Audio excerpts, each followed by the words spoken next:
में फरियाद तुझको करते हैं याद लेके, दिल में फरियाद तुझको करते हैं याद, जब हो संकट की घड़ियां मांगे तुमसे इमदाद, जब हो संकट की घड़ियां मांगे तुमसे इमदाद, सबसे बढ़ के जग में ऊंचा तेरा आधार, सबसे बढ़ के जग में ऊंचा तेरा आधार, हम सब मिलके दाता आए तेरे दरबार, हम सब मिलके दाता आए तेरे दरबार।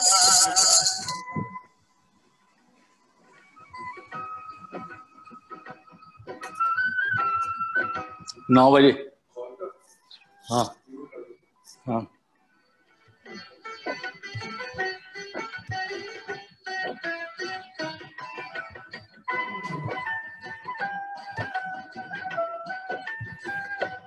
तू है दुनिया का वाली करता सबकी रखवाली, तू है दुनिया का वाली करता सबकी रखवाली, हम हैं रंग रंग के पौधे तू है हम सबका माली, हम हैं रंग रंग के पौधे तू है हम सबका माली, पथिक बगीचा है ये तेरा सुंदर संसार, पथिक बगीचा है ये तेरा सुंदर संसार, हम सब मिलके दाता आए तेरे दरबार, हम सब मिलके दाता आए तेरे दरबार, भर दे झोली सबकी तेरे पूर्ण भंडार, भर दे झोली सबकी।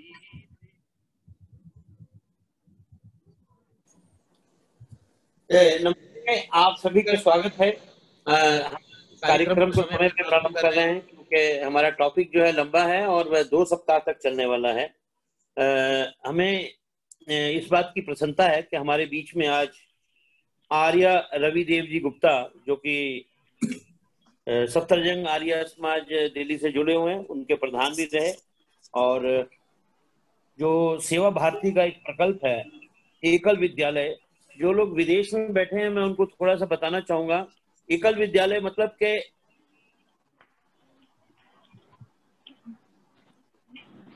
से लेकर चपरासी एक ही व्यक्ति जो है किसी पेड़ के नीचे चौपाल पर 10 से 15 जो बच्चे हैं जो जिन्होंने आज तक स्कूल देखा ही नहीं, उनको वो टीचिंग दे रहा है। उसके कई लाखों में ऐसे एकल विद्यालय हैं जिनके आप प्रेसिडेंट हैं, और आपके माता जी जिनसे आपको प्रेरणा मिली, संस्कृत की विदुषी थी और वेदों से उनका प्यार था। उनकी मृत्यु के बाद हमारे रविदेव जी ने ये निर्णय लिया कि जो यथार्थ चीज है, वेदों में यथार्थ, पुराणों में यथार्थ, रामायण में यथार्थ, महाभारत में यथार्थ, यो प्रैक्टिकल चीजें जो साइंस से जुड़ी हुई हैं, यथार्थ से जुड़ी हुई हैं, उनको अगोचर करेंगे। और इसी कारण आप अमेरिका में भी, बॉम्बे में भी, और यहाँ तक कि कई ऐसे व्यक्ति हैं जो कभी आर्य समाज के बारे में जानते नहीं, वहां पे भी आपने जाके अपनी बात को कहा। ये आर्य समाज के लिए एक बहुत बड़ी बात है कि हमारे बीच में ऐसे विद्वान भी अब हैं और जो कि हर जगह उनको प्यार मिलता है। तो ये एक बहुत बड़ी बात है हमारे लिए, और आज वे हमारे बीच में हैं और सुंदर कांड के ऊपर जो है उसका भाग 1 के यथार्थ को आपको बताएंगे। इससे पूर्व जैसा कि हम प्रति सप्ताह एक बालक को पहले और एक बालक को बाद में बुलाते हैं, तो आज हमारे पास अर्नव मित्तल हैं फरीदाबाद से, जो कि एक आध मंत्र बोलेंगे 1 से 1.25 मिनट 1.5 मिनट के अंदर। अर्नव जी आप हैं लाइन पे? गुप्ता जी? हाँ जी। हाँ अर्नव जी आइए, आप बोलिए। मैं अर्नव मित्तल आपको आज एक प्रार्थना मंत्र सुनाने जा रहा हूँ। 1 मिनट अर्नव जी ठहरो, रुको, पहले ये बताओ आप किसके मोबाइल से बोल रहे हो ताकि आपकी फोटो भी आ सके। मोबाइल किसका है?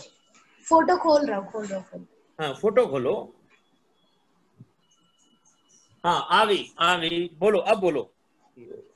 ओम विश्वानि देव सवितर दुरितानि परासुव यद्भद्रम तन आसुव।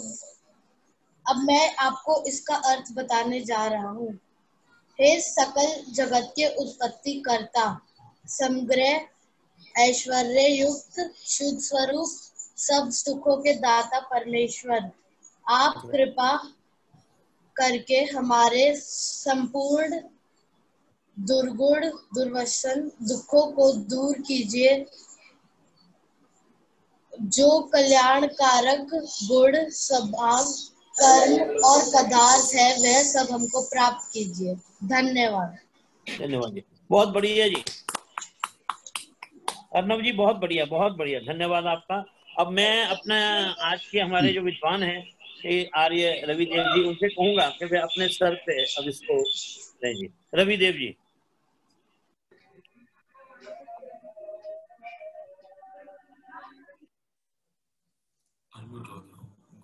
अनम्यूट करो।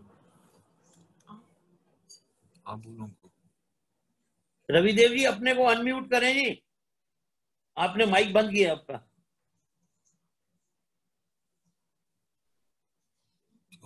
जी हो गया जी। हाँ, इस कार्यक्रम के सभी प्रबुद्ध श्रोताओं को मैं अपना प्रणाम निवेदित करता हूँ।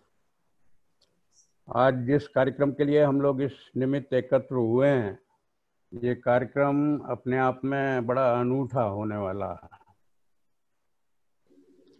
इस कार्यक्रम को आरंभ करने से पहले मैं अजय सहगल जी का धन्यवाद करूंगा कि उन्होंने मुझको इसके लिए आमंत्रित किया, और उससे भी पूर्व आर्य समाज के प्रधान श्री अजय चौहान जी, उनका निमंत्रण आया कुछ समय पहले, और उन्होंने इस सुंदर कांड के बारे में जानने की दोबारा इच्छा व्यक्त की।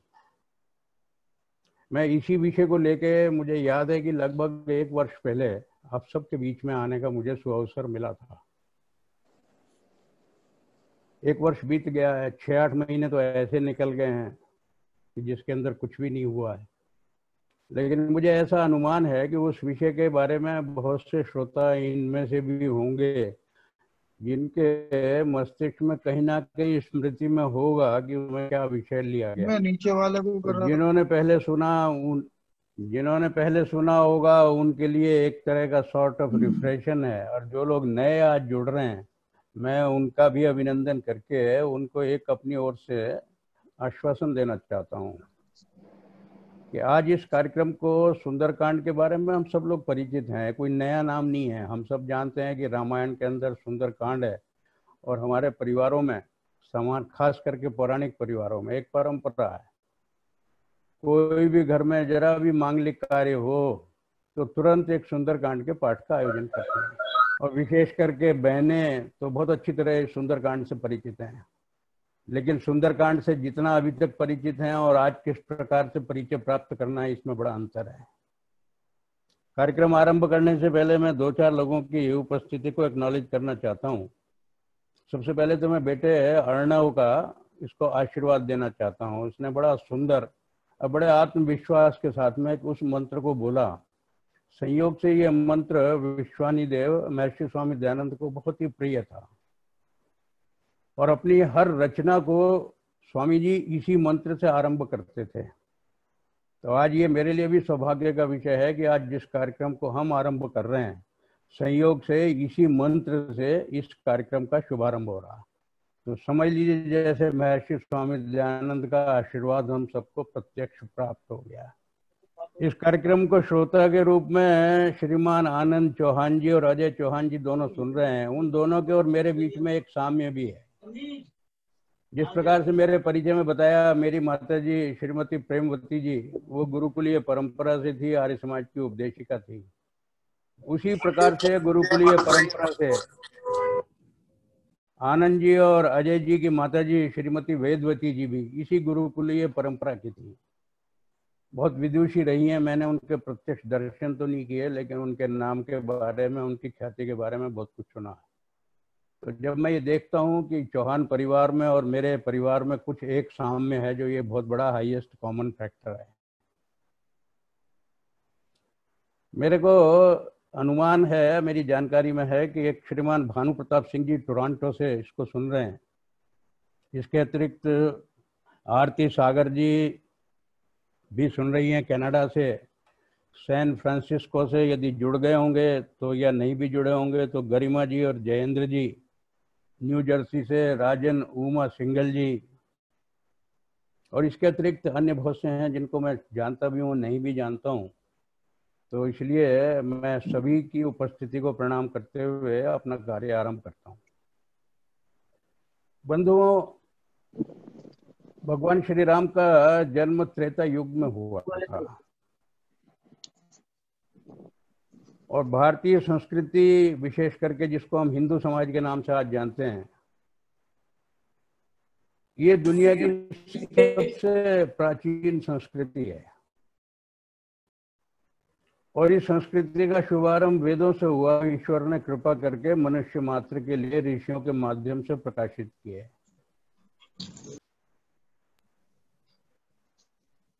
त्रेता युग में सारी मान्यताएं वैदिक मान्यताएं थी। संपूर्ण लोगों का जीवन वैदिक मान्यताओं के आधार पर ही व्यतीत होता था, और इसीलिए वो हमारे भारतीय संस्कृति का एक स्वर्णिम काव्य कहलाता है। द्वापर तक आते आते मान्यताएं तो रही, लेकिन बहुत कुछ क्षरण हो गया। और परिणाम क्या हुआ कि रामायण, जब वो श्री राम के समय में तो एक रामायण जैसा महायुद्ध हुआ जो कि कल्याणकारी सिद्ध हुआ, और द्वापर तक आते आते मूल्यों का क्षरण इस देश के अंदर जन्म लिया। और चूंकि श्री कृष्ण उसके नायक थे और किस उद्देश्य से उन्होंने उस महाभारत का संपादन किया, ये आज का हमारी चर्चा का विषय तो नहीं है। लेकिन इतना जरूर है कि जिस प्रकार से आकाश के अंदर हमको सूर्य और चंद्रमा दो ज्योतिषपुंज नजर आते हैं, ऐसे भारतीय संस्कृति में भी दो महापुरुष इसी प्रकार से ज्योतिषपुंज के रूप में हैं, भगवान श्री कृष्ण और भगवान श्री राम। और संयोग से एक सूर्यवंशी हैं, एक चंद्रवंशी हैं। आज हम सुंदरकांड की जब बात कर रहे हैं तो सुंदरकांड रामायण का एक अंग है। जिस समय श्री राम का राज्याभिषेक हुआ, उसी समय समकालीन महर्षि वाल्मीकि ने उनके संपूर्ण जीवन के वृत्तांत को इतिहास के रूप में एक काव्य ग्रंथ के रूप में लिपिबद्ध किया। और हजारों क्या लाखों वर्षों तक ये रामायण सारे भारतीय समाज के लिए एक इस प्रकार का आदर्श बनी रही। और कालांतर में परिस्थितियां कुछ ऐसी बनी, इस देश के अंदर में मुगलों का आगमन हुआ, बहुत भयंकर अत्याचार हुए, सारा हिंदू समाज प्रताड़ित हो गया। अकबर के काल तक आते ऐसा लगने लगा कि बहुत निराशा में डूब गया।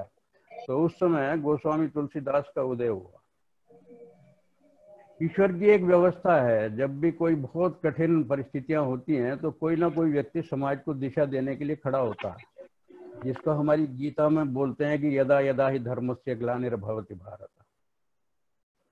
हमारे पौराणिक बंधु उसको अन्य तरीके से व्याख्यायित करते हैं, लेकिन एक आर्य समाज पे एक बहुत बड़ा आक्षेप आता है। आप और मैं प्रायः सभी लोग आर्य समाज के से परिचित हैं, आर्य समाज के सदस्य भी हैं।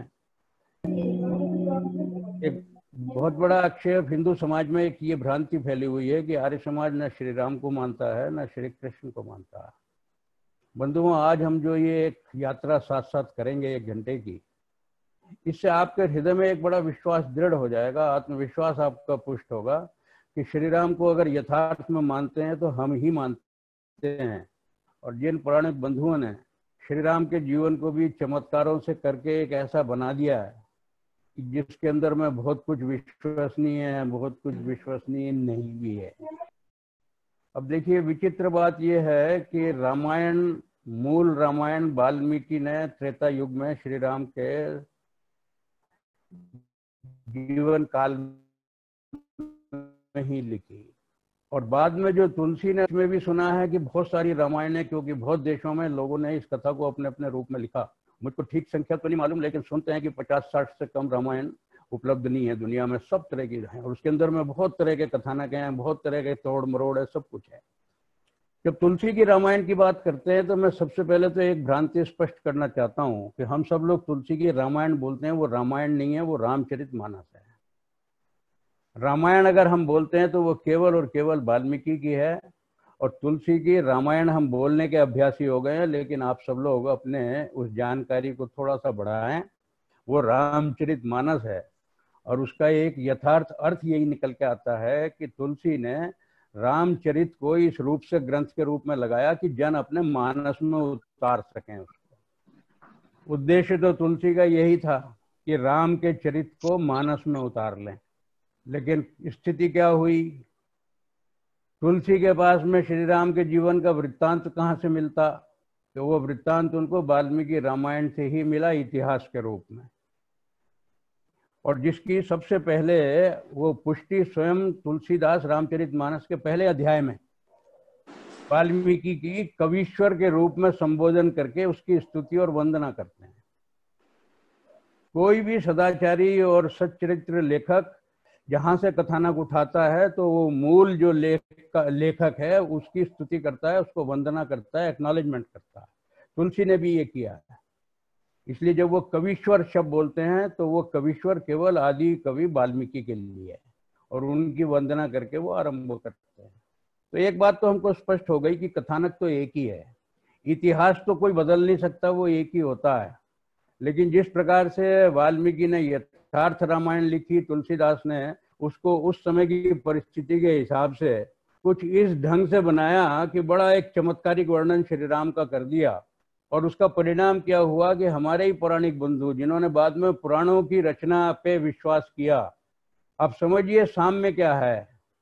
ये पुराण की जितनी रचना हुई है हमारे भारतीय समाज के अंदर, ये भी वेदों का ही आधार बना के बनी है, क्योंकि सत्य का आधार तो कोई एक ही होता है, और हर कोई व्यक्ति जब किसी भी चीज को लिखता है तो वो किसी एक आधार को बनाता है जिसको न्यूक्लियस कहते हैं।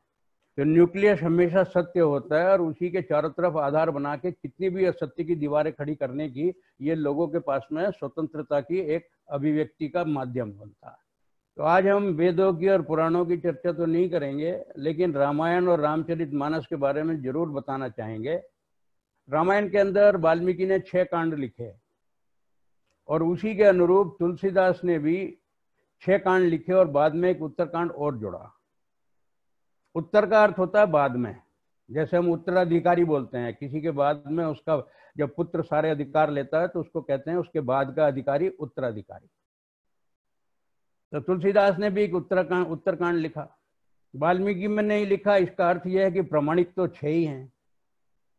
अब इसके अंदर में विचित्र बात, आज के हमारी अध्ययन का प्रसंग यह है कि इन जितने भी कांड हैं 6, इनके अंदर में जो नाम दिए गए हैं वो या तो किसी अवस्था से जुड़े हुए हैं या किसी स्थान विशेष से हैं। क्या करा तूने? मैंने यही तो किया। ये बीच में सब लोग म्यूट करना, नहीं डिस्टर्बेंस का प्लीज। तो स्थान विशेष के जो कांड है, ये सारे कांड है, ये स्थान विशेष की चर्चा करते हैं। और अवस्था की बात होती है तो बाल कांड है। लेकिन कोई जानना कि जरा पूछने का प्रयास करे या समझने का प्रयास करे, सुंदर कांड में ना किसी अवस्था की बात है, ना सुंदर कांड के अंदर किसी स्थान विशेष की चर्चा, और फिर भी उसका नाम सुंदर कांड है। और ये केवल तुलसी ने नहीं रखा अपने मन से, वाल्मीकि ने भी इसको सुंदर कांड ही लिखा। क्या भारतीय समाज ने कभी जानने का प्रयास किया कि इसके अंदर में सुंदर क्या है? अगर सुंदरकांड को पूरा पढ़ा जाए और जानकारी लिया जाए तो उसमें केवल एक ही घटनाक्रम है, सारी लंका उजाड़ दी गई, राक्षसों को मार दिया गया, मालूम नहीं कितना विध्वंस हुआ, कितना विनाश हुआ, और अंततः हनुमान जी वापस आए। तो क्या किसी चीज को मार काटना, सारी लंका को जला देना और जितना भी वहां उपद्रव हुआ, क्या इसको सुंदरता की श्रेणी में, परिधि में लाया जा सकता है? कभी सोचते नहीं है हम। ये बड़ी एक हमारे बारे में, हम लोगों के बारे में एक बड़ा, इसको कहते हैं बड़ा पिटिएबल पैथेटिक कंडीशन है। हम कभी जानने का प्रयास नहीं करते। सुंदरकांड का पाठ जैसे मैंने चर्चा किया बहुत करते हैं, और जब करते हैं तो वो मान के चलते हैं कि 2-2.5 घंटे का पाठ है, और सब लोग साक्षी हैं इस बात के। आप अपने अपने हृदय पर हाथ रख के इसको समझने का कोशिश कीजिएगा कि जब सुंदरकांड का पाठ करते हैं तो कुछ लोग जुड़ जाते हैं और बारी बारी से उसको पाठ करते हैं और रेलगाड़ी की तरह उसको चलाते हैं। घड़ी देखते रहते हैं, उसके अंक पढ़ते रहते हैं, कितने और रह गई, कितनी चौपाई रह गई, कितनी चौपाई रह गई। किसी को मालूम नहीं है सुंदरकांड में हम क्या पढ़ रहे हैं, क्या बोल रहे हैं, किस लिए भगवान को याद करके हम उसमें क्या कहना चाह रहे हैं, किसी को नहीं मालूम है। लेकिन एक तोता डंक की तरह सुंदरकांड को करने की एक परिपाटी हो गई। जरा हम जानने का प्रयास तो करें कि इसमें सुंदर क्या है। क्या वाल्मीकि कोई सामान्य ऋषि थे, महर्षि थे, और उन्होंने इसका सुंदर नाम रखा तो कोई बहुत विशेष कारण से रखा है। और जब विशेष कारण वाल्मीकि ने रखा होगा तो हमारा समझना हमारा कर्तव्य बनता है कि हम देखें कि इसके अंदर सुंदरता क्या है। तो मैं आप लोगों को बिना किसी विशेष रहस्य के और पहली बुझाए एक ही बात बताना चाहता हूं कि सुंदरकांड में केवल और केवल श्री हनुमान के कर्मों का सौंदर्य है, आदि से अंत तक। आप लोग स्मरण कीजिए सुंदरकांड कहाँ से शुरू होता है और कहाँ खत्म होता है। सुंदरकांड उस क्षण से शुरू होता है जब जामवंत की प्रेरणा से हनुमान जी लंका जाने के लिए उद्यत होते हैं, और समाप्त कहाँ होता है कि जब वो लंका से विजयी होके वापस आ गए अपनी सेना में, श्री राम को अपने आने का सारा समाचार देके पूरा वृत्तांत बताते हैं, यहाँ समाप्त होता है।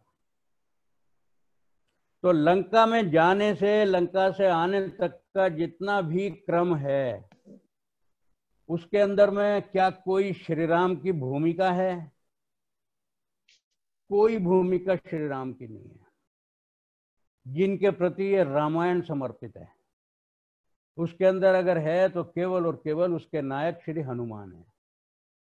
और ये हनुमान कौन चरित्र है जिसके बारे में हमारे यहाँ बड़ी मासूमियत से कहा जाता है कि दुनिया चले ना श्री राम के बिना और राम जी चले ना हनुमान के बिना। इतने से ये तो समझ में आता है कि जिसको हमारे पौराणिक बंधु भगवान की श्रेणी, और मैं भी भगवान शब्द प्रयोग कर रहा हूँ, मैं उसकी चर्चा बाद में करूंगा कि हमारे भगवान कहने के पीछे हेतु क्या है, और हमारे पौराणिक बंधु उनको ईश्वर का अवतार के रूप में भगवान कहते हैं, उनमें और हम में क्या अंतर है। लेकिन इतना तो स्पष्ट हो गया कि एक ऐसा महापुरुष जिसको लोग कहते हैं कि दुनिया उनके बिना नहीं चलती, और वो किसके बिना नहीं चलते? वो हनुमान के बिना नहीं चलते। तो इसका मतलब ये है कि हनुमान कोई बहुत ही महत्वपूर्ण व्यक्ति है, और इतना महत्वपूर्ण व्यक्ति है कि संभवतः श्री राम से भी ज्यादा महत्वपूर्ण है। और इसका प्रमाण हमको कैसे दिखता है? आप लोग सारी दुनिया के अंदर में जरा सी गणना कीजिए, जितने श्री राम के मंदिर मिलेंगे, क्योंकि हमारे आराध्य हैं वो, उनसे भी ज्यादा मंदिर उन्हीं के सेवक के हनुमान के मिलेंगे। क्या दुनिया में ऐसा कोई दूसरा उदाहरण मिल सकता है कि प्रभु से ज्यादा प्रभुताई उनके सेवक की हो? बहुत ही निष्पक्ष और बड़े ठंडे मन से भी निर्णय करें तो एक ही निष्कर्ष पर पहुंचते हैं कि हनुमान के अतिरिक्त दूसरा ऐसा दुनिया में कोई उदाहरण ही नहीं है जहाँ पे सेवक की प्रभुता स्वामी से भी अधिक हो, और जन जन उसको जितना श्री राम को आराध्य मानता, हनुमान को उससे भी ज्यादा मानता है। उसका कारण है श्री राम राजवंश के थे, राजा के पुत्र थे, और जितना भी कुछ उनके जीवन में घटनाक्रम हुआ वो एक युवराज के रूप में हुआ। श्री हनुमान का बैकग्राउंड भी बड़ा नॉर्मल है, मॉडेस्ट, और उनकी जो छवि है वो सारी दुनिया के सामने ऐसी है कि जैसे वो हम में से एक हैं। तो एक व्यक्ति समझ लीजिए कि इलीट का आराध्य हो सकता है और एक व्यक्ति मसेज का आराध्य हो सकता है। तो श्री हनुमान से हम सब लोग अपने आप को आइडेंटिफाई करते हैं, और हम पढ़े लिखे लोग नहीं। हमारा जितना अनपढ़ समाज है, ग्रामीण समाज है, जो कुछ भी नहीं जानता है, ऐसा समझता है उसे कि हनुमान तो जैसे मेरा ही है। और इसलिए बार बार ये भी बोलते हैं हनुमान चालीसा में, कौन सी विपत्ति मोर गरीब को जो तुमसे नहीं जात है टारो। इतना भयंकर आत्मविश्वास कि बस हनुमान का स्मरण करते ही लोगों को लगता है कि सुरक्षा कवच हमको मिल गया। क्या हम लोगों ने कभी जानने का प्रयास किया कि ये श्री हनुमान कौन है? लेकिन जितना हम जानते हैं, देख के बड़ा मन में समझिए कि बड़ी अंदर में ग्लानि होती है कि हम जिस रूप में हनुमान को देखने के आदी हैं और जिस रूप में उनको पूजते आ रहे हैं, हम सब लोगों ने हनुमान जी को बंदर के रूप में चित्रित किया हुआ है, एक पशु के रूप में देखते हैं।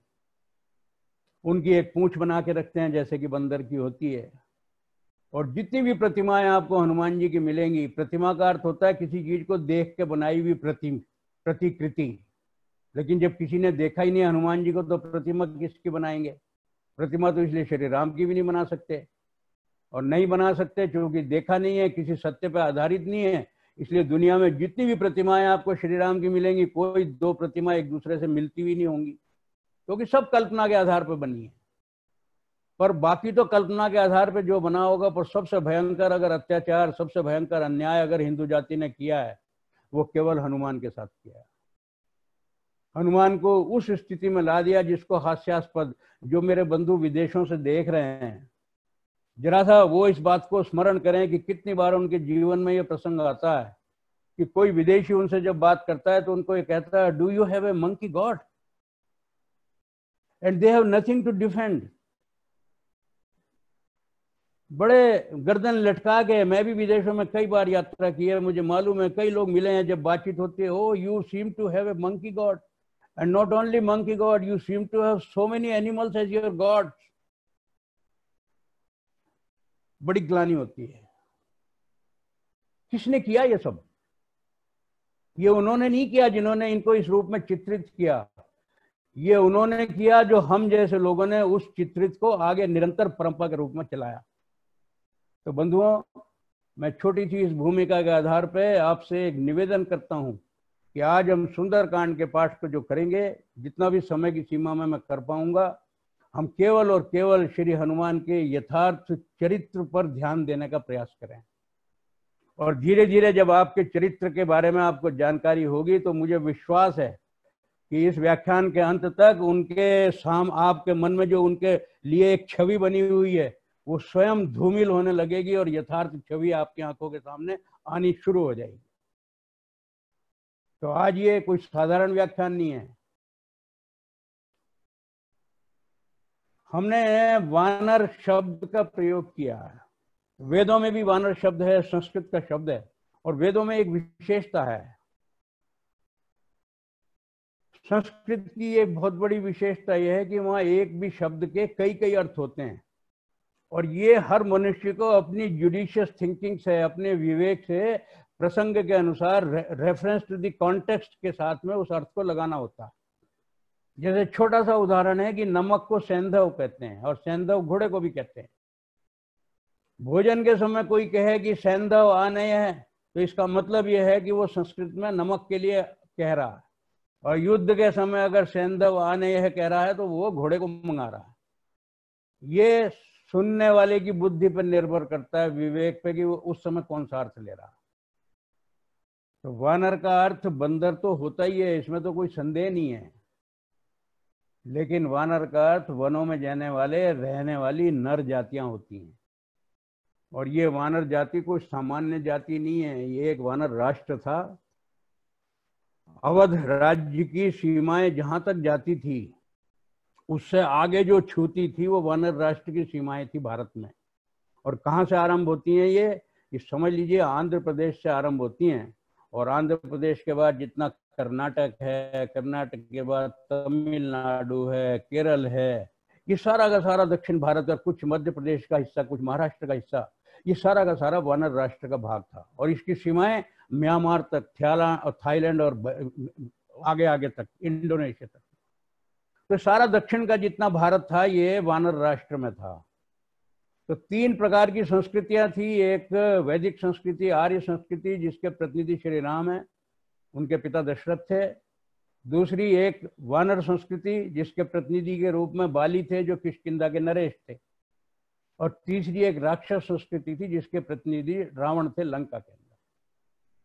तो इन तीन संस्कृतियों का वर्णन है रामायण काल में। तो हम क्या देख रहे हैं? श्री राम को वनवास हुआ है। हम उस सारे कथानक में नहीं जाएंगे, क्योंकि हमारा मुख्य कथानक केवल सुंदरकांड है। मैं उसी परिधि में रहने का प्रयास भी करूंगा। वनवास हो गया, वनवास के बाद में जितनी भी घटनाएं हुई हैं हमको मालूम है, कितने राक्षसों को मारा है, कितने असुरों को मारा है। अब ये सारे जो असुर होते थे ये कहाँ से आते थे? जिन जिन असुरों को राम ने अपनी सीमा के अंदर, अपने अवध राज्य की सीमा के अंदर, जो कि वानर राष्ट्र की सीमा से जाके किष्किंधा में मिलती थी, वहां तक जितने भी राक्षसों को मारा, उन्होंने वध किया। ये राक्षस कहाँ से उत्पन्न हुए? ये राक्षस बंधुओं वानर राष्ट्र के अधिपति बाली की रावण के साथ संधि के फलस्वरूप थे। ये वो आतंकवादी थे जो वाली के प्रमाद से और महाराजा दशरथ के प्रमाद से, ये समझिए कि उनका मिसमैनेजमेंट था कि उन सारे के सारे आतंकियों ने इस प्रकार से स्थिति पैदा कर दी कि स्वयं महर्षि विश्वामित्र को दशरथ के दरबार में राम और लक्ष्मण को मांग के ले जाना पड़ा कि ऋषियों को यज्ञ करने के लिए कोई स्थान नहीं रह गया है, सब जगह ये यज्ञ का विध्वंस करते हैं, ऋषियों के मार के पहाड़ लगा दिए हैं। तो ये कहाँ से आए सब आतंकवादी बंधुओं? थोड़ा सा ध्यान करें, आज हमारे देश की स्थिति लगभग यही है।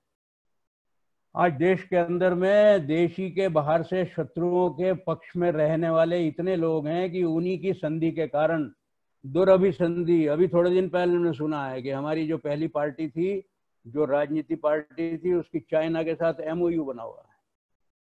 आज भी पाकिस्तान के साथ में उनकी बहुत तरह की अंडरस्टैंडिंग है। कितने ही लोग हैं जो पाकिस्तान के प्रतिनिधि के रूप में, चाइना के प्रतिनिधि के रूप में हमारे देश में आज भी हैं। आतंकवादियों की संख्या जितनी उस समय थी आज भी उतनी है।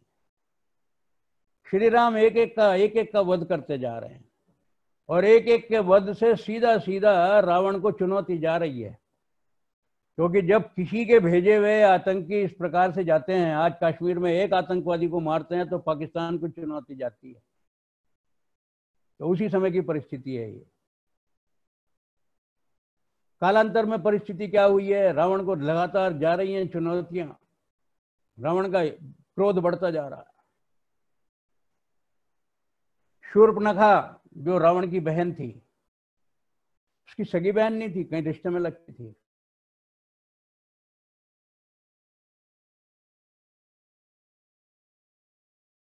लोग कहते हैं नाक कट गई।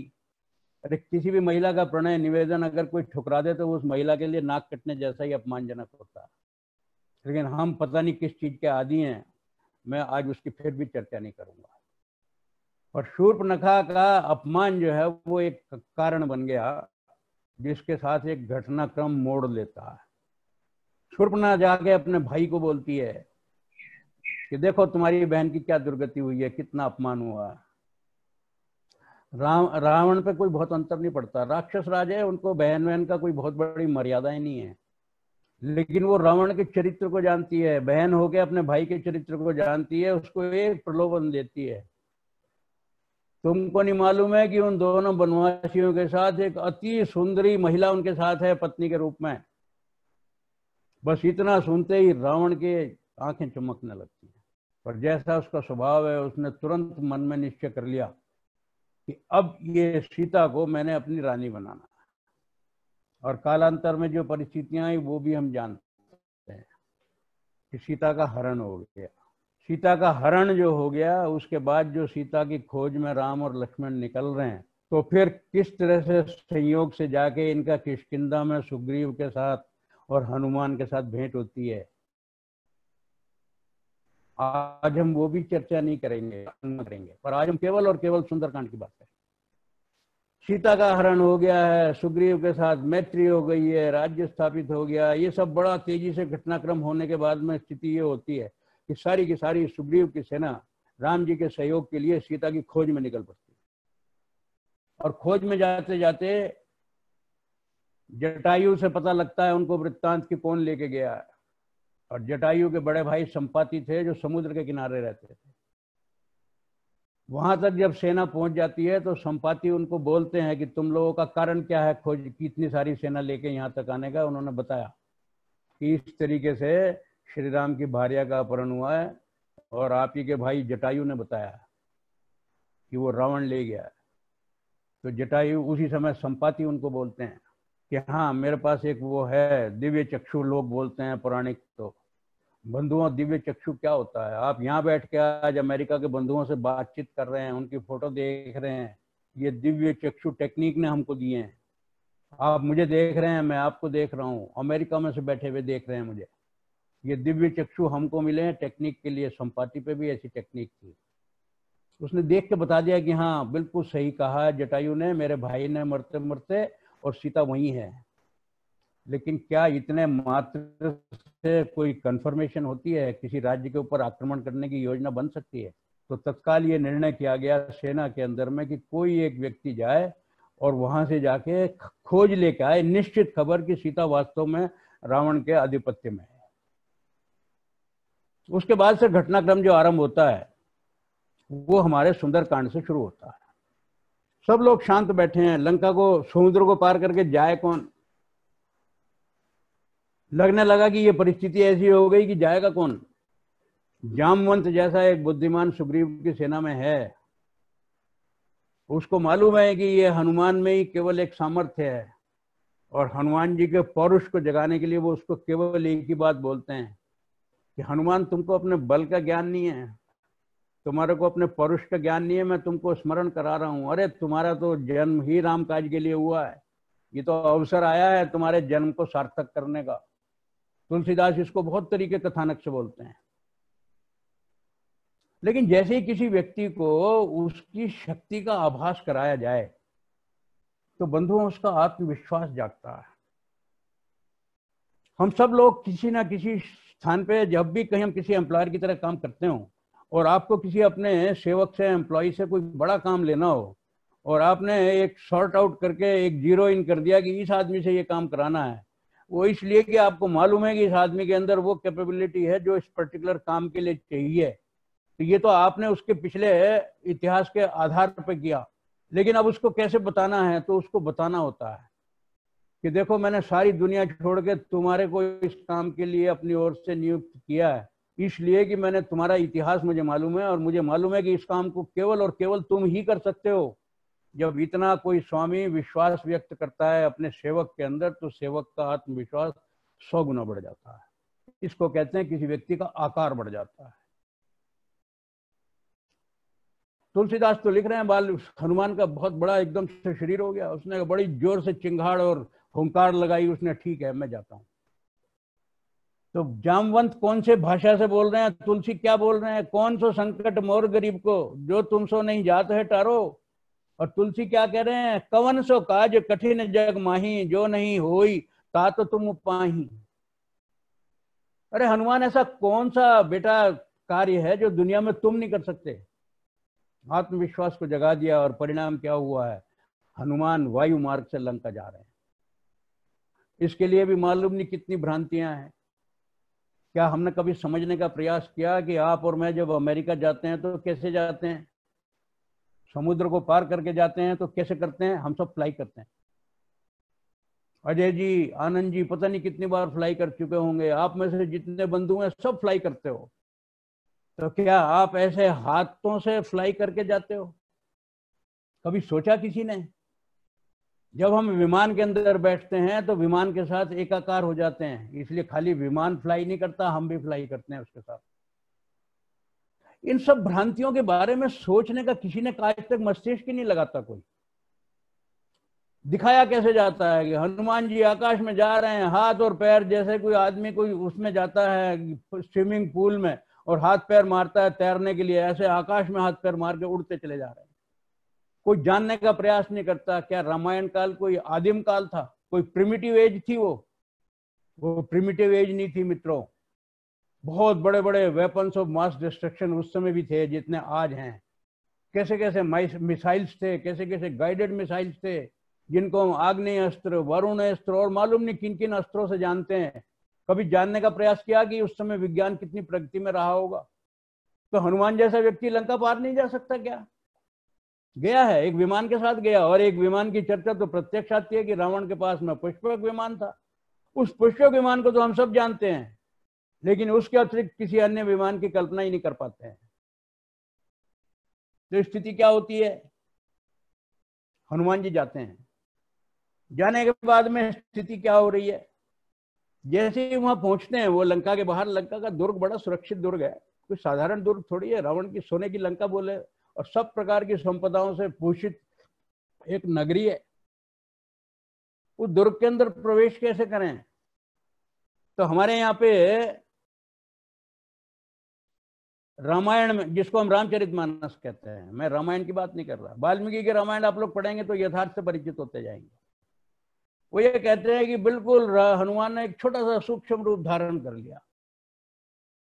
उनके हिसाब से तो मक्खी मच्छर बन गया होगा, लेकिन बंधुओं, यथार्थ में देखा जाए तो ये प्रोफाइल होती है। एक आदमी लो प्रोफाइल होता है, एक हाई प्रोफाइल होता है। जब किसी बड़े काम को करना होता है तो लो प्रोफाइल आदमी क्या करता है, बिल्कुल सामान्य व्यक्तियों की तरह दुर्ग में जहां दुनिया आ रही जा रही है उनके बीच में शामिल होकर अंदर चला जाता है। उस समय उसको अपना असली स्वरूप दिखाना ही नहीं है। ऐसे लो प्रोफाइल रूप में हनुमान जी प्रवेश कर जाते हैं, दुर्ग के अंदर प्रवेश कर गए। और ऐसे घटनाएं हमको बहुत इतिहास में बाद में भी मिलती हैं। बहुत घटनाओं में हमने इतिहास में देखा है कि कोई व्यक्ति अपना भेष बदल के और कुली का और कैसा भेष बना के शत्रु के दुर्ग में प्रवेश कर जाता है, और आज भी बहुत होता है। और हम लोगों ने हनुमान के बारे में सत्य जानने का प्रयास ही नहीं किया।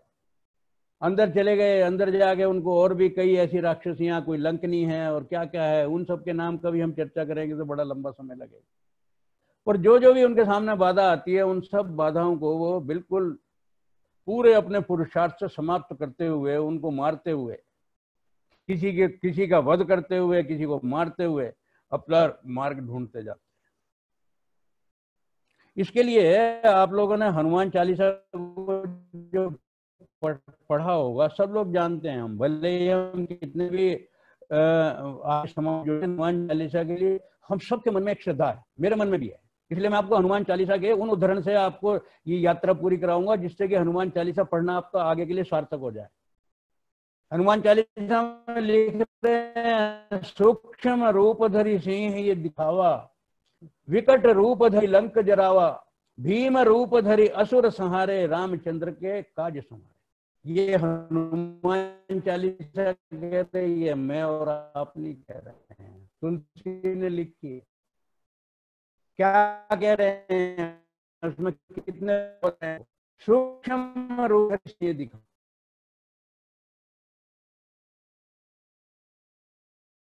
उनकी आराध्य लक्ष्मी है जिसके लिए वहां वो गए हैं। सीता को ऐसी आसानी से नहीं वो ढूंढ पाए। सीता तो मालूम नहीं कितने सुरक्षित स्थान पर अशोक वाटिका में थी, जगह जगह पताने का प्रयास कर रहे हैं। अब अगर एक महिला को ढूंढना है तो आप बताइए सामान्य रूप से महिला कहाँ मिलेगी? महिला मिलेगी, और वो भी रानी सरीखी महिला तो अंतपुर में मिलेगी। तो क्या कर रहे हैं हनुमान जी? अखंड ब्रह्मचारी हैं, हम सब जानते हैं। लेकिन रात को रावण के महल में अंतपुर में प्रवेश करते हैं, और वहां पर सोती हुई जो अस्त व्यस्त महिलाएं हैं, क्योंकि रावण के दरबार में तो, रावण के उसमें तो बहुत महिलाएं हैं, पता नहीं कितना कामुक व्यक्ति था, अय्याश व्यक्ति था। सारी उन अस्त व्यस्त स्त्रियों में वो देख रहे हैं। हनुमान जैसा व्यक्ति कितने धर्म संकट में है, कल्पना कीजिए। एक ऐसा व्यक्ति, उसके मन में तुरंत क्या आ रहा है, देखिए वाल्मीकि कैसे लिख रहे हैं। वो कह रहे हैं, पर दारा अवरोधस्य प्रसूतस्य निरीक्षणम, मैं दूसरों की पत्नियों को इस प्रकार से सोते हुए सूक्ष्म दृष्टि से निरीक्षण कर रहा हूं। ये स्वयं बोल रहे हैं वो वाल्मीकि के शब्दों में। इदम खलु मम्यार्थम धर्म लोपम करिष्यति, ये मेरा जो दुष्ट कार्य है ये मेरे धर्म को नाश कर देगा। हनुमान के मन में द्वंद आ रहा है कि मैं क्या कर रहा हूं। जिसने कभी स्त्री के मुख की ओर नहीं देखा हो, वो स्त्रियों को उस अस्त स्थिति के अंदर देखने के लिए बाध्य है, क्योंकि उद्देश्य है उसका। और तुरंत ही फिर उसका समाधान भी दे रहे हैं वो स्वयं, क्योंकि हमारे मन में जब द्वंद चलता है तो हमारे यहाँ संकल्प और विकल्प, हम स्वयं अपने मन में एक बात करते हैं, फिर उसको मन को सोचते हैं ये ठीक है या गलत है, और जैसे ही हमारा मन अंदर से कहता है कि नहीं ये ठीक है, तो फिर हम उसे करने लगते हैं। तो क्या समाधान दे रहे हैं? वो कह रहे हैं, मनो ही हेतु सर्वेशाम इंद्रियाणम प्रवर्तने शुभाशुभ स्व अवस्थासु तच्च में सुव्यवस्थितम। मेरे मन में इतना सा भी विकार नहीं है। हनुमान स्वयं को अपने को आश्वासन दे रहे हैं।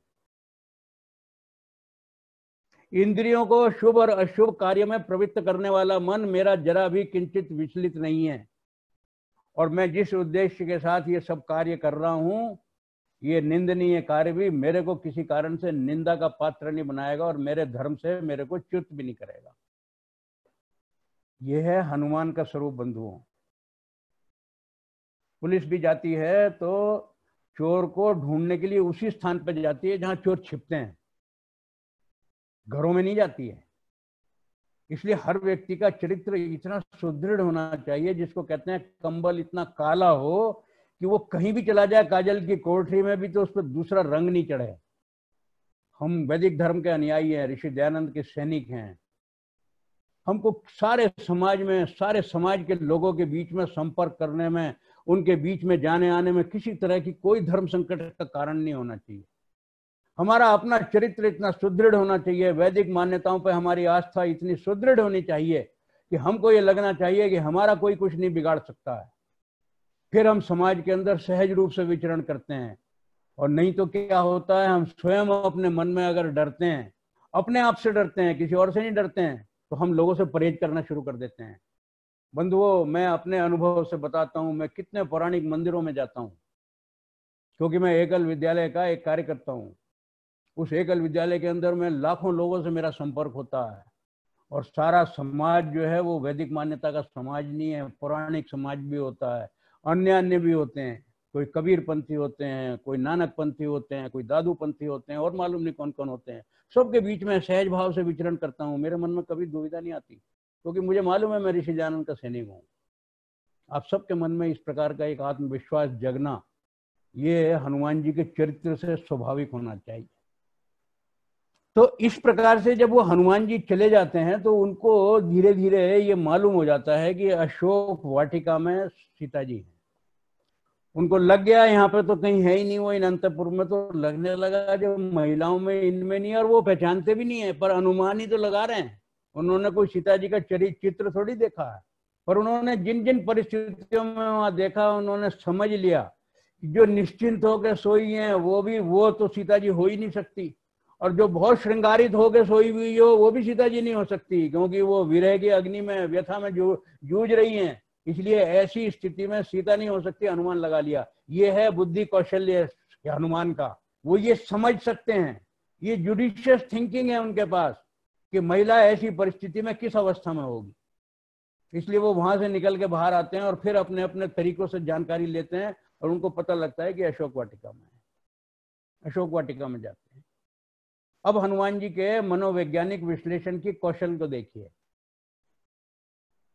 हनुमान जी ये जानते हैं कि ये 12-11 महीने सीता जी को यहाँ पर हो गए हैं, और राक्षसों की माया नगरी है। रावण तो बहुत बड़ा मायावी था। मालूम नहीं कितने तरह के छल प्रपंच सीता ने यहाँ पे लोगों के देखे, किस किस रूप में लोग इनके सामने आए होंगे। इसलिए किसी भी व्यक्ति का सीता सहज विश्वास कर लें, ये सरल नहीं है। ये है मनोवैज्ञानिक, जिसको बोलते हैं साइकोलॉजिकल एनालिसिस। हनुमान जी जैसे व्यक्ति में है, इसलिए वो सीता के समक्ष सीधे जाके देखने के बाद भी जाते नहीं है। क्या करते हैं वो रात्रि का काल हो गया तो वहीं पे एक बड़े ऊंचे पेड़ पे ऊपर चढ़ के बैठ जाते हैं, पत्तों में छिप के। क्या प्रतीक्षा करते हैं कि मैं समय अनुकूल आने की प्रतीक्षा करूंगा, और उसके बाद में मैं उतर के आऊंगा नीचे सीता के सामने। किस परिस्थिति में आना इसका मैं निर्णय करूंगा। जिस समय वो अशोक वाटिका में ऊपर छिपे हुए हैं, प्रातः काल का एक अजीब सा दृश्य वहां उत्पन्न होता है हनुमान जी की आंखों के सामने।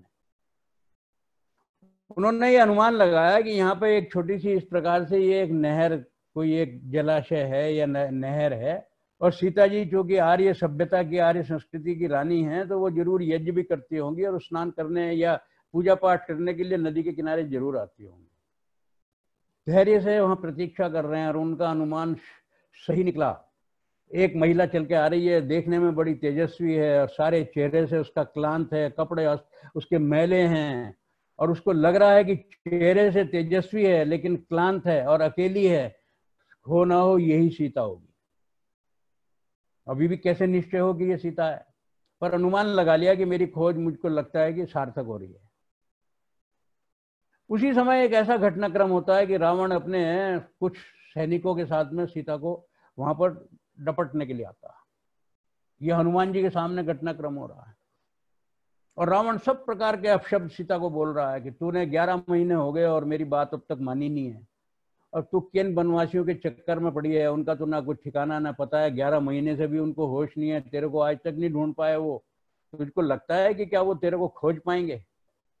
और मैं तुमको कह रहा हूँ तुम मेरे लंका की महारानी बनने के लिए, मैं तुम्हारे को लाला ही तुम बनाने के लिए, और तुम्हारे को ये प्रलोभन नहीं लगता?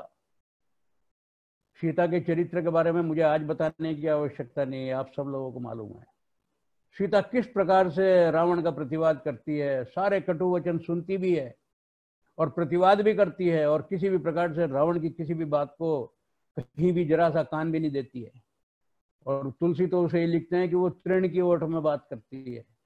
ये एक प्रतीकात्मक, इसको कहते हैं ना, एक खाली एक सिग्निफाई करते हैं। तृण की ओट का मतलब क्या होता है? डूबते को कहते हैं तिनके का सहारा। क्या होता है? ईडियम होता है ये, कि किसी को जरा सा, सारी दुनिया में ये बोलते हैं लाइट कहीं नहीं है, अंधेरा है, तो light at the end of the tunnel का मतलब यह है कि कहीं आशा की एक किरण, तो इसको कहते हैं तृण की ओट। अपनी सारी मर्यादा को सुरक्षित रखते हुए सीधा नहीं रावण की ओर देखती हैं और उसको कह रही है कि नहीं, मुझे तुम्हारा कोई भी ये मान्य नहीं है।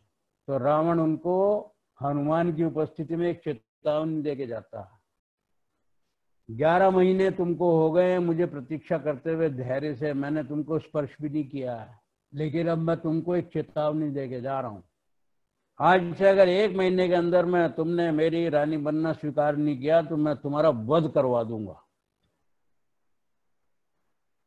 हनुमान जैसा बलशाली व्यक्ति, जिसको आप हनुमान चालीसा में बोलते हैं अतुलित बलधाम, इतना बलशाली जिसके बल का पराक्रम परिचय हम लोग पहले भी सब जानते हैं और आज अब लेने वाले हैं प्रत्यक्ष। और इतने धैर्य से अशोक वाटिका में ऊपर बैठा हुआ है, शांति से, हूं भी नहीं कर रहा है, प्रतिवाद भी नहीं कर रहा है। जरा आप लोग कल्पना कीजिए, हम में से और आप में से कोई व्यक्ति हो और इतना बलशाली हो और अपने सामने ये देख रहा हो, जान गया कि सीता तो यही है क्योंकि रावण इन्हीं के साथ चर्चा कर रहा है और इतना अपमान कर रहा है, कोई भी व्यक्ति अपना संयम खो के कूद के रावण के साथ युद्ध करने लगता। हनुमान जी ऐसा नहीं कर रहे हैं। उनको ये मालूम है किस समय मुझको कौन सी युक्ति का प्रयोग करना है। अनुकूल समय पे अपने पुरुषार्थ का परिचय देना अगर सीखना है तो हनुमान से सीखिए। क्यों? उनको ये मालूम है कि मैं सीता की खोज के लिए भेजा गया हूं। मैंने अगर यहाँ प्रत्यक्ष इसी समय रावण के साथ में द्वंद्व युद्ध कर लिया, 2 संभावनाएं हैं, या तो रावण मारा जाएगा या मैं मारा जाऊंगा। रावण मारा गया तो चलो फिर भी कुछ बनती है कि बाद में परिस्थितियां होंगी, लेकिन बाकी लोग मेरे पे आक्रमण करेंगे। लेकिन अगर मैं मारा गया तो ये खोज का जो मिशन है ये अधूरा रह जाएगा। कौन जाके सीता जी की खबर देगा राम जी को, जो सारी सेना वहां पे बैठी इंतजार कर रही है। तो इतना कंपोज, इतना कंपोजर, इतना कूलनेस ऑफ माइंड कहीं मिलती है क्या? और जितना आदमी बली होता है उतना दिमाग से खाली होता है। लेकिन हम हनुमान को कहते हैं ज्ञान गुण सागर। एक ही व्यक्ति ज्ञान गुण सागर भी है, अतुलित बलधाम भी है। ऐसा कहीं दुनिया में कहीं कॉम्बिनेशन मिलता है? विद्वान लोग होते हैं तो शरीर से कमजोर होते हैं और शरीर से बड़े पहलवान होते हैं तो दिमाग से खाली होते हैं। लेकिन हनुमान एक ऐसा कॉम्बिनेशन है जो ज्ञान और कर्म का सम्मिश्रण है। हनुमान जी प्रत्यक्ष नहीं आते, जाने का इंतजार करते हैं, और जब रावण चला गया तो फिर एक काम करते हैं जो बहुत ही उनकी मनोवैज्ञानिक सूझबूझ का परिचय देता है। हम लोग हनुमान के इस सारे चरित्र के पक्ष को तो कभी जानने का प्रयास नहीं करते। क्या करते हैं? वो केवल एक काम करते हैं कि सीता को 11 महीने यहाँ पे हो गए हैं, राम का नाम लेने वाला कोई व्यक्ति नहीं है। मैं कुछ ऐसा कार्य करता हूं कि सीता के मन में एक जिज्ञासा जगे, तो वो पूरी जो उनको राम जी का वृत्तांत पूरा मालूम है कि इस प्रकार से अयोध्या में एक नरेश हैं, उनके इस प्रकार से पुत्र थे, उनके एक पुत्र की पत्नी का नाम सीता था और इस प्रकार से उनको वनवास हुआ, इस प्रकार से उनकी पत्नी हरी गई, उनको रावण जैसा एक राक्षस हर के ले आया। ये सब उतना घटनाक्रम पूरा उसको बड़े सुंदर तरीके से बोल रहे हैं। और सीता जी बैठी बैठी सोच रही है कि राम के चरित्र के बारे में इतनी डिटेल में जानने वाला लंका में कौन हो सकता है। इसको कहते हैं किसी के विश्वास को जीतना, और उसका परिणाम बड़ा सार्थक हुआ। इतनी देर से सुनते सुनते सीता के मन में स्वयं एक जिज्ञासा हो गई कि कौन है ये व्यक्ति जो राम के बारे में इतना प्रामाणिक रूप से बोल रहा है। एक एक घटना का सीता को तो मालूम ही है और बिल्कुल जो बता रहा है वो एकदम यथार्थ बता रहा है। रवि जी आप समय के नजदीक पहुंच रहे हैं। स्वयं उसको आदेश देती है। जी हाँ, मुझे मालूम है। जी सर, जी सर, ओके।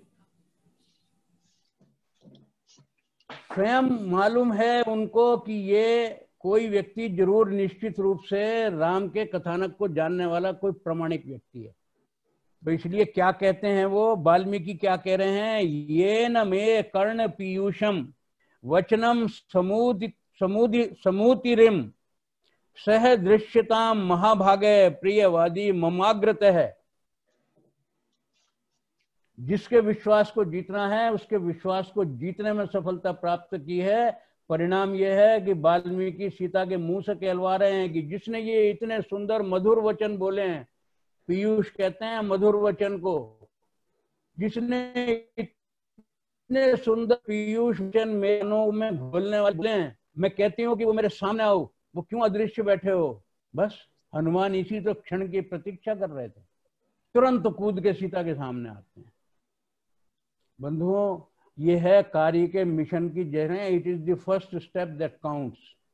हनुमान ने पहली विजय प्राप्त की है। यह हनुमान के चरित्र के कर्मों का सौंदर्य। सीता को विचलित नहीं होने दिया, सीता को भ्रमित नहीं होने दिया, सीता को शंकित नहीं होने दिया, सीता के मन के अंदर एक विश्वास जगा दिया, और विश्वास जगा के उसके सामने उपस्थित होते हैं। और केवल उपस्थिति नहीं होते हैं, जो कार्य करना चाहिए प्रमाणिक, उनको कहते हैं माता मैं राम का सेवक हूं और आप राम की पत्नी हैं। मुझे मालूम है किन किन परिस्थितियों में आप यहाँ पे हैं, मुझे सारा घटनाक्रम पता है, मुझे आपसे पूछना कुछ नहीं है, लेकिन आपके हृदय को विश्वास दिलाने के लिए कि मैं वास्तव में राम का भेजा हुआ हूँ, मैं ये मुद्रिका लेकर आया हूँ प्रभु से। ये मुद्रिका लीजिए, आप जानती हैं। जैसे ही वो मुद्रिका, फिर सीता को कोई कारण ही नहीं रहता संदेह करने का, और सीता ये मानती है कि हाँ ये तो हनुमान। पूछती है कि तुम यहाँ इतनी सारी लंका नगरी में जो इतनी सुरक्षित है चारों तरफ से दुर्ग, तुम इसमें बेटा आए कैसे। सीता को आश्चर्य होता है, और सीता को जब आश्चर्य होता है तो वो ये कहती है माता आपको मेरी सामर्थ्य का क्या ज्ञान हो सकता है, लेकिन मैं आपको एक विश्वास दिलाता हूँ, मेरी सामर्थ्य का मैं एक प्रमाण दे सकता हूँ। जिस तरीके से मैं आया हूँ, अगर आप मुझे आज्ञा दें तो आप मेरे साथ मेरे कंधे पर सवार होइए। वो तो कंधा शब्द बोलते हैं। मैं आपको उसी तरीके से वायु मार्ग से ले भी जाऊंगा किसी को, लेकिन सीता इसकी अनुमति नहीं देती है। सीता आर्य संस्कृति की महिला है और साधारण महिला नहीं है, एक राजा की पत्नी है, ऐसे राजा की जिसको धर्मावतार बोलते हैं। उसने कहा नहीं, रावण ने सारी मर्यादाओं को भंग किया, चोरों की तरह मुझको उठा के लाया, इतिहास हमेशा उसकी निंदा करेगा। अगर मैं भी तुम्हारे साथ इस तरह चली गई तो तुम्हारे प्रभु श्री राम की दुनिया में निंदा जो होगी उसका दोषी कौन होगा, तुम नहीं, मैं दोषी बनूंगी।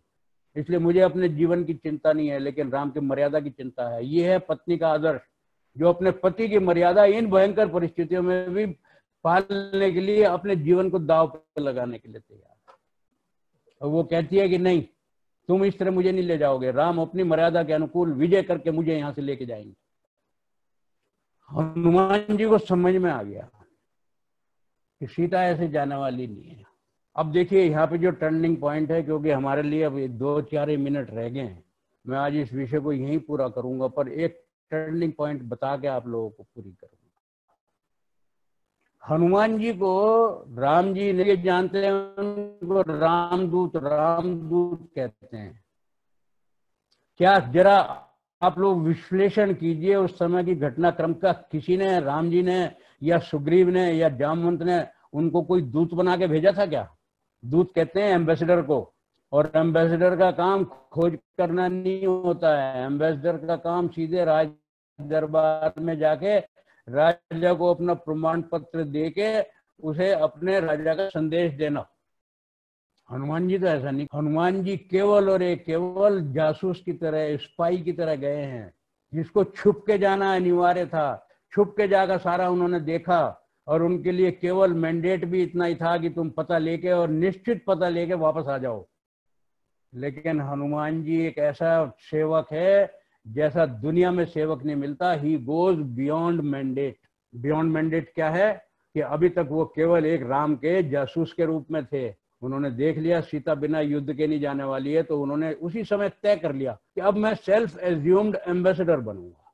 मैं अब रामदूत बनूंगा और रामदूत बनके रावण के दरबार में ही होके जाऊंगा, इसके बिना वापस नहीं जाऊंगा। ये अपने मन में निश्चय करते हैं। ये उनके उस इरेंड को, उनके मैंडेट को कौन बदलता है? क्या उस समय कोई टेलीफोन थे ना राम जी से पूछा हो कि जी मैं यहाँ पे दूत का कार्य करूं? किसी ने नहीं कहा है। स्वतः प्रेरणा से, जुडिशियस थिंकिंग से, विवेक से। ये विवेक है हनुमान के सौंदर्य, कर्मों का सौंदर्य। और जैसे ही वो दूत का निर्णय करते हैं कि मैंने दूत का काम करना है, तो उस समय फिर सीता से बोलते हैं कि माता ठीक है, मैं समझ गया। तो अंत में सीता उनको आशीर्वाद क्या देती है? स्वर दीन जानकी माता। तुलसी कह रहे हैं कि हे बेटा, मैं तुम्हारी शक्ति का परिचय मुझे मिल गया है और अब मैं अच्छी तरह जानती हूँ तुम अष्ट सिद्धि और 9 सिद्धियों के 9 निधियों के तुम दाता हो। इसलिए मैं तुमको आशीर्वाद दे रही हूँ कि जाओ, जिस कार्य के लिए भी तुमने अपने मन में योजना बनाई है उसमें तुम सफल हो। और उसके लिए रावण के दरबार में जाने के लिए क्या करना होता है, ये चर्चा हम अपने अगले सत्र में करेंगे। और प्रकार से फिर आगे घटनाक्रम चलते हैं। बंधुओं, उसकी चर्चा बाद में करेंगे। मैं अंत में केवल एक वाक्य कह के आप लोगों को निवेदन करके अपनी वाणी को विराम दूंगा। हनुमान जी के चरित्र के बारे में इस एंगल से सोचने का मेरा अनुमान है कि आप लोगों का भी प्रथम अवसर होगा। संभवतः इतने डिटेल में कभी हनुमान जी को इस तरह एनालाइज करने की कोशिश नहीं की है। और बंधुओं, अगर हमने नहीं की है तो हनुमान जी पर कोई अन्याय नहीं हुआ है। अन्याय हमने अपने प्रति किया है कि हमारे सामने एक स्वर्ण था और हमने उस स्वर्ण को बंदर के रूप में पीतल बना के पेश कर दिया। ना वो मेरे काम का है, ना किसी के काम का है। और उसके कारण से हम उल्टा डिफेंसिव पर रहते हैं। मित्रों, डिफेंसिव पर रहने की आवश्यकता नहीं है, ऑफेंसिव पर रहिए। भारतीय संस्कृति का उत्थान जब ही होगा जब भारत की हमारी केवल रिएक्टिव नहीं होगी, प्रोएक्टिव बनेगी। और प्रोएक्टिव जब बनेगी जब आप हनुमान की तरह से अपने मैंडेट को चेंज करके अपनी भूमिकाओं को बदलना स्वीकार करेंगे। इतना ही कह के मैं अपनी वाणी को विराम देता हूँ। ओम। गुप्ता जी का बहुत बहुत धन्यवाद। और मैं ये भी कहूंगा कि जिन लोगों ने आज इस चीज को सुना है, इस एंगल से कभी हनुमान जी को परिभाषित ही नहीं किया गया, उनके जीवन चित्र को कभी इस तरह से परिभाषित ही नहीं किया गया। और जो पढ़े लिखे लोग हैं वह अगले सप्ताह अपने साथ कम से कम नहीं तो 2, 4, 5, 10 मित्र ऐसे जरूर लाएंगे कि यार तुम भी सुनो, हमने ऐसा पहले कभी नहीं सुना। तो बहुत खोज के बाद हमने ये मेरा आचार्य रविदेव जी को बुलाया है। आप एक बहुत बड़े उद्योगपति हैं, एक उद्योग चलाते हैं और सफलतापूर्ण उस उद्योग को चला रहे हैं। ये केवल उनका एक पैशन है जिसमें कि वह आपको इस चीज की और अपने ज्ञान को बांटते हैं। उनका बहुत बहुत धन्यवाद। हमारे बीच आज कुछ विशेष लोग हैं। मैं एक अजय जी आपसे अनुमति लेके एक वाक्य बोलना चाहता हूँ। जरूर जरूर। हनुमान जी के, हाँ, हनुमान जी को मैं मैनेजमेंट गुरु के रूप में एस्टेब्लिश करना चाहता हूँ।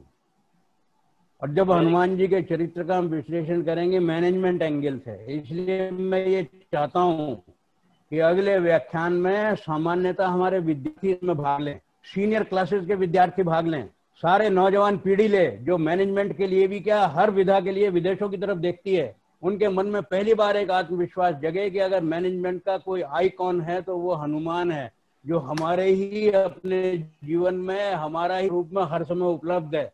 इसीलिए मैनेजमेंट गुरु का अगर आप लोगों को स्वरूप देखना है तो सारी नौजवान पीढ़ी को अगले सत्र में बुलाइए। आप उत्साह से, मैं बोलूंगा उत्साह से वो सुनेंगे। बहुत बढ़िया। ये टॉपिक तो बहुत आकर्षित करने वाला है, हनुमान एज ए मैनेजमेंट गुरु। तो हमारे बीच में कुछ विशेष लोग आज हैं। डॉक्टर मिसेस गुलाटी हैं, DRDO जो कि उसमें साइंटिस्ट हैं, जो Mrs Kiran Diwan, doctor Varsha Bajaj, doctor SN Gulati, Mr Arun Dhawan, Bhushan Bajaj ji, Mohini Mittal ji, Rajkumar ji, Divya Kumar ji, Ramesh Gulati ji, Neelam Sehgal ji, colonel SK Bahl ji भी हमारे बीच में जुड़े हैं। और वो कुछ शायद हाथ खड़ा कर रहे थे, कुछ पूछना चाह रहे थे। अगला जो हमारा शुक्रवार को होगा बैल साहब, उसमें हम 5-7 मिनट थोड़ा सा ऐसा रखेंगे कि किसी का कुछ पूछना हो तो। चारू चौहान जी हमारे बीच में हैं, सविता कोछड़, वीना अरोड़ा, डॉक्टर आशा वर्मा, उषा नागपाल, पूजा गुप्ता, दिव्या खन्ना, सत्येंद्र मित्तल, श्री आलोक मित्तल जी, और कुछ और नाम लूंगा उससे पूर्व। आलोक मित्तल जी की पत्नी वीनू मित्तल भी थी। जी जी, नहीं अभी मुझे और नाम लेने हैं जी। बताइए। सान्या साव्या गर्ग जो है वो वेट कर रहा है जी अपने मंत्र के लिए। साव्या गर्ग आ जाएंगे? साव्या गर्ग जी, साव्या गर्ग अवेलेबल है जी? हाँ जी सर। हाँ जी बोलो, आ जाओ बेटे, शाबाश बोलो। Good evening everyone. आज मैं आपको 4 मंत्र सुनाऊंगा। सबसे पहले, और मैं सदा पदर विद्यालय में पढ़ता हूँ। मेरा नाम सभी गर्ग है। मैं आपको आज 4 भजन सुनाऊंगा। सबसे भजन नहीं मंत्र। हाँ तुम तो वोट आ रहा था इसको। 4 भजन नहीं मंत्र बच्चे। अरे नहीं है वही।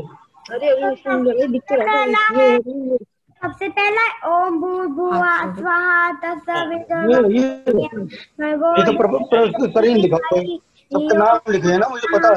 चौदया जो है ना, दूसरा है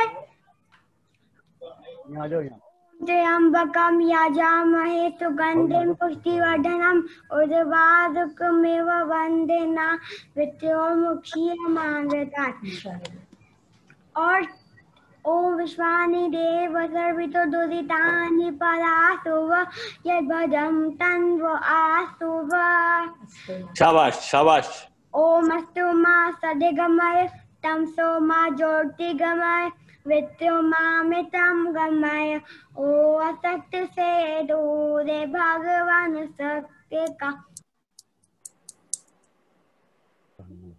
बस बंद कर दे बस। हाँ साव्या बस अभी इतना ही, फिर नेक्स्ट टाइम कभी बुलाएंगे आपको, ठीक है? बहुत बढ़िया, बहुत अच्छा बोला आपने। आपके लिए क्लैपिंग, सब क्लैपिंग कर रहे हैं आपके लिए। Very good very good.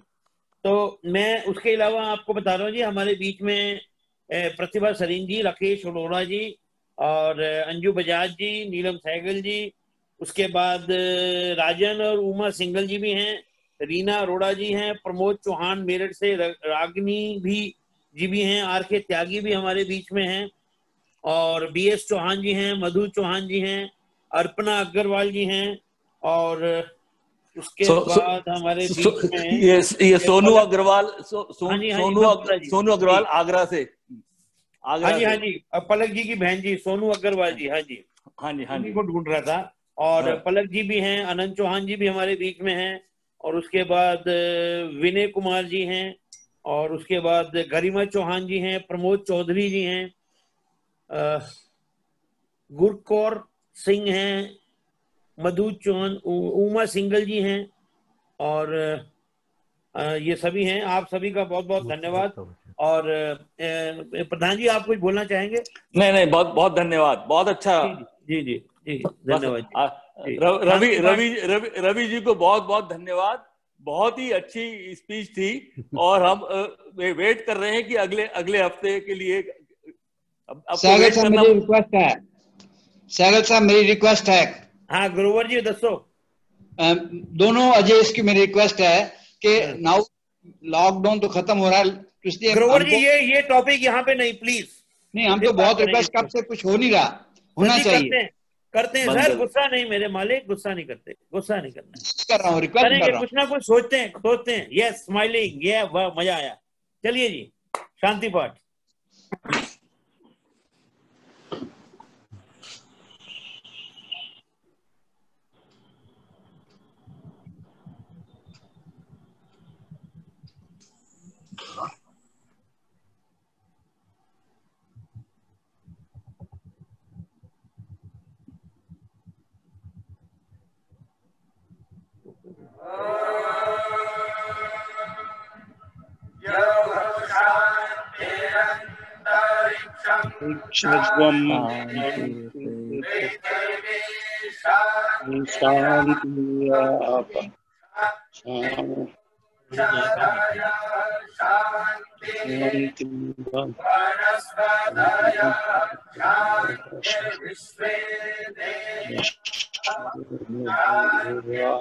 शांति सर्वं शांति शांति शांति सामा शांति शांति शांति शांति। सभी का बहुत बहुत धन्यवाद जी। बहुत बहुत धन्यवाद। चलिए।